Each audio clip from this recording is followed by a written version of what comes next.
Now that makes sense. Honestly, I feel like one of the biggest problems with like the music business in general is that a lot of people who make the decisions for creatives don't really have that experience with like having a creative discipline, so to speak. I mean, Yeah, you're kind of like a, you know, Swiss Army knife when it comes to creativity. I yeah, mean, look, we got the Loveland wine bottle here. You Loveland. know, you're a producer, you're an artist, writer. You know, you're modeling. It's like, you know, what can't you do, right? And so, you know, can you kind of just speak on the importance of having that diverse set of skills Yeah. as a creative when you're going to be on the executive side? I don't know how it plays into the executive side as far as creativity goes because I'm not an executive yet. But what I do know is there's no such thing as a one-dimensional artist, you know. We usually have more than one thing that we can do.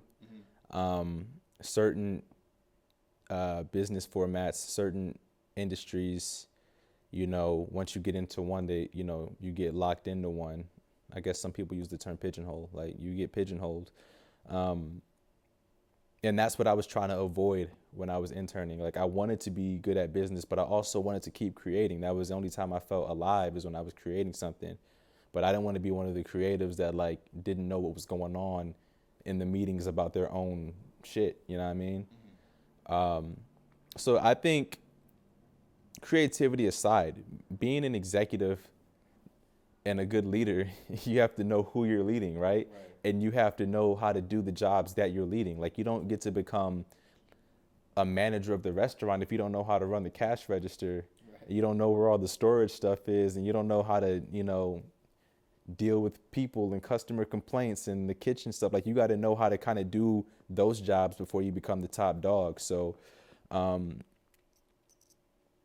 I think that's important, you know, to being a music business professional, to have some type of knowledge or experience somewhere in the field, to have some knowledge of something. I think there are a lot of people in the music business now, you know, the creative business who aren't that creative and also aren't that good at business. You know, they're just around because they knew somebody or because they went to the right school and they have a program at that school that funnels them into the industry, or, you know, they're just really good at being somebody's assistant. But I think that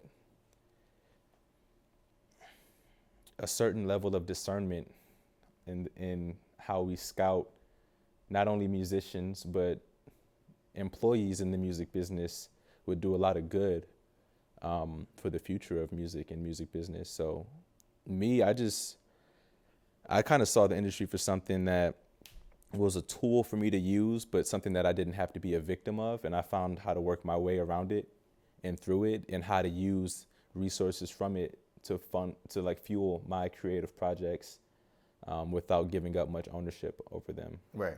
So, yeah. 100%.